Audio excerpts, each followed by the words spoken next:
Welcome back to Movies Recap.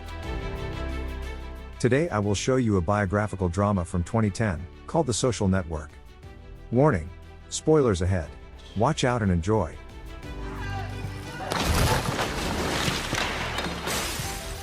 One evening in the autumn of 2003, a student at Harvard, Mark Zuckerberg, is dumped by his girlfriend, Erica.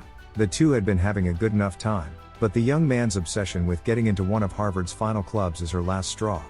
His intelligence makes it difficult for him to relate to others, which can, and often does, come across as condescending. Before leaving him, she leaves him with some advice. She says that in the future when girls don't like him, he should know it's not because he's nerdy. Girls won't like him because he's an asshole. Because you're an asshole. After rushing back to his dorm, Mark writes a scathing post about his ex on his LiveJournal blog. In his anger and search for a distraction, he creates a campus website that he calls FaceMash. He hacks into various sorority and club databases, steals photos of female students, and then lets site users compare how attractive the women are against each other. When he sees Mark's harsh blog post about Erica, Mark's longtime friend, Eduardo, goes over to his dorm to check on him. When Mark says he needs him, Eduardo, of course, jumps right in to help console his friend. It's a good idea. I need the algorithm. Mark quickly corrects him and says he doesn't need him. He needs that algorithm he wrote to rank chess players. After a moment's hesitation, Eduardo starts to break down the formula to the algorithm. The group of friends gets the website up and running properly and sends it out to a few more of their friends. From there, it spreads like wildfire through the male students. At the same time the website is growing, Erica learns about the things Mark posted about her and is mocked by some of her fellow BYU students. This would be unusual for halftime at the Super Bowl. Eventually, FaceMash becomes so popular that it crashes parts of Harvard's computer network. I'm gonna go in. What's going on? Harvard's network is about to crash. During a future deposition about what happened, Mark is more concerned with how Erica's story made him look towards the board than he was in his own actions. He thinks that if she makes him look like a jerk, he's more likely to settle. He says that much of what she said was a lie.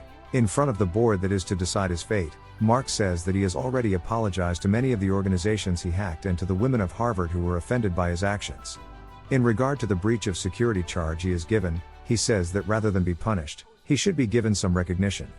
After all, he did point out some major flaws in Harvard's online security.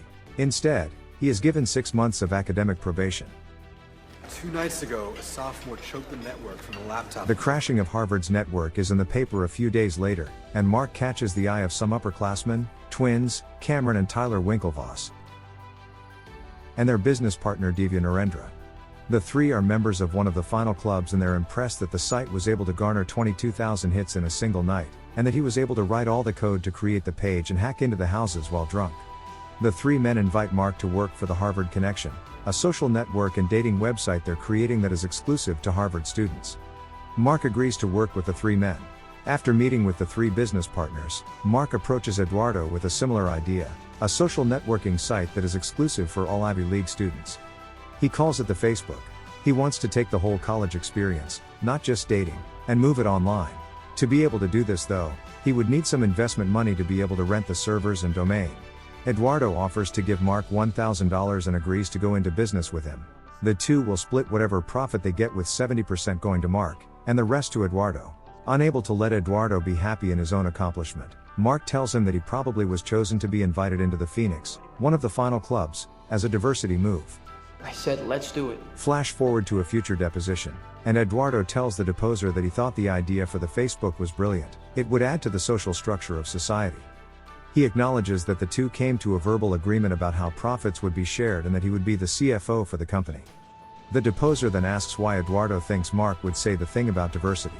Mark talks over his lawyer's objection and says that they want it to look like he was jealous of Eduardo for getting chosen by the Phoenix. Jealous of Eduardo. Oh, stop typing. Angry that this type of question continues, Mark interrupts again and says that if he was angry at the Phoenix for not choosing him, he has enough money now that he could buy the entire street that the Phoenix lives on and turn it into his own personal ping pong hall. In a second future deposition, Eduardo is asked if he was aware of the website that Mark agreed to work on for the Winklevoss brothers. He says yes, and that Mark told him it was not worth his time to work on it.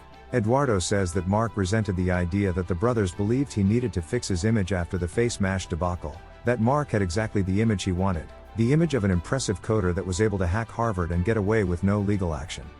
This is why Mark continued to let the brothers believe he was working on Harvard Connection, when in reality he was building his own site.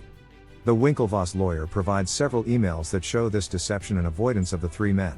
Back in 2003, Mark is hard at work on the Facebook while Eduardo gets further into the process of joining the Phoenix. Again, Mark is happy in his own accomplishments, but unable to show Eduardo that he's happy for him at all.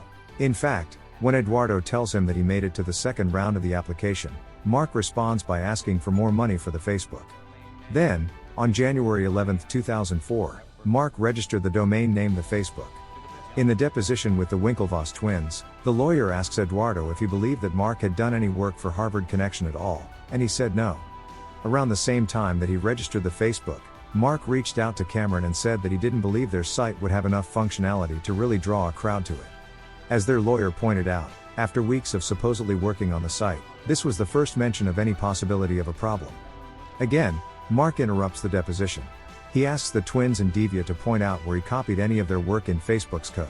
Mark says that he didn't steal their idea at all, and that if they were really the inventors of Facebook, then they would have invented Facebook, not Match.com for Harvard. Match.com for Harvard.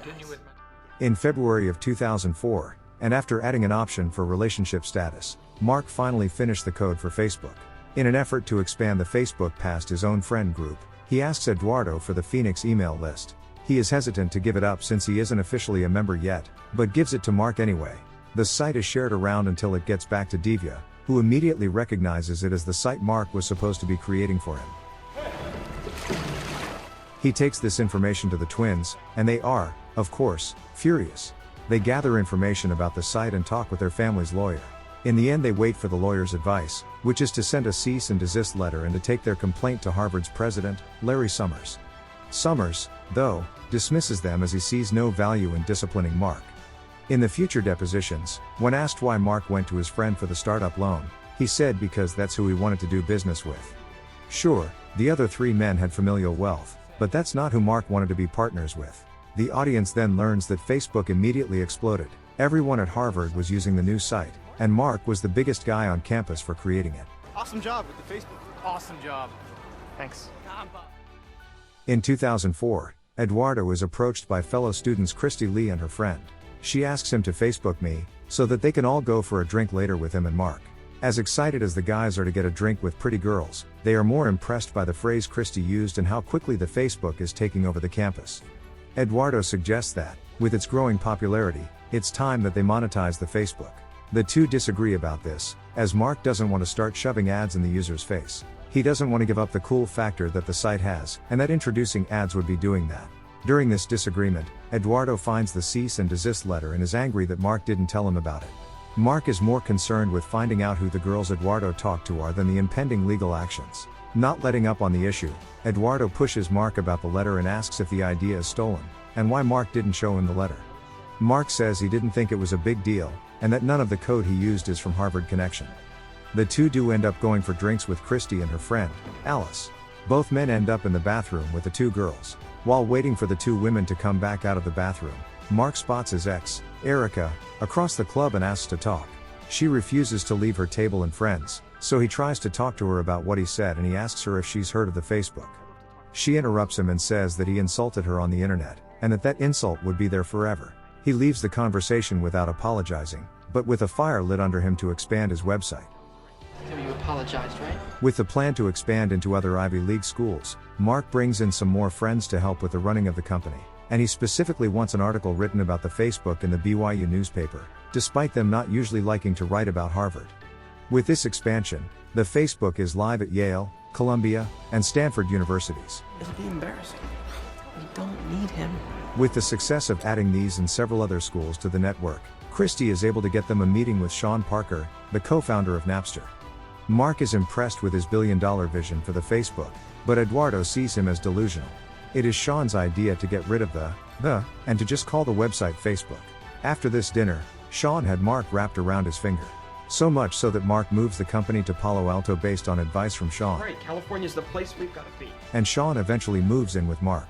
Eduardo stays in New York to continue to promote and develop the business. While in England for a rowing competition, the Winklevoss brothers learn that Mark and Sean have taken Facebook international. The The website is now in Oxford, Cambridge, and the London School for Economics. The two decide that enough is enough, and it is time to sue Mark and the company for intellectual property theft. Upon his arrival in California, Eduardo is frustrated to see that Sean is staying at the house with Mark and the other Facebook employees. He is even more angered to hear that Sean is setting up meetings with potential investors, something that is supposed to be Eduardo's job. Mark tells him that he needs Eduardo to move out to California because Facebook is growing so much faster than any of them ever predicted it would, and that for him to succeed, Mark needs Eduardo to be nearby. If he hadn't been in New York, then Mark would have defaulted to him to arrange the meetings, but because he is across the country, he had to rely on Sean for that. When Mark accidentally says he doesn't want to leave Eduardo behind, Eduardo freezes the bank account he set up to support Mark and Facebook. Existing checks and lines of credit. Eduardo eases up on Mark when he tells him that they were able to get a $500,000 investment from Peter Thiel, and another large investment from other corporations. You froze our account? I did. However, this joy is cut short when he learns that with this new investment, his 30% ownership was diluted down to 0.03%. All while everyone else got to keep share amounts at their original numbers. He confronts Mark and Sean about this and says that he'll sue. His name is removed from the masthead as the co-founder of Facebook, as is his title of CFO. At the millionth member party, Sean is arrested for cocaine possession. He tries to blame Eduardo, which leads Mark to cut ties with him and tells him to go home. Mark was already frustrated with how he handled the situation with Eduardo's shares, and this was his last straw. Go home, Sean.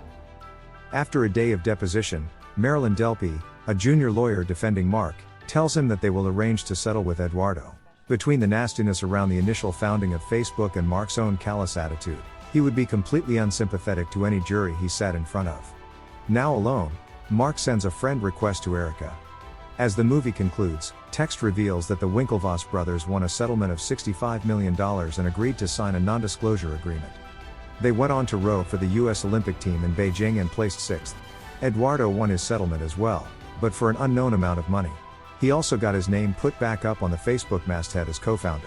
At the time of filming, Facebook had more than 500 million members in over 200 countries. It was valued at $25 billion, and Mark Zuckerberg was the youngest billionaire in the world. Make sure to like, subscribe, and turn on notifications so you can watch more videos like this. Thanks for watching.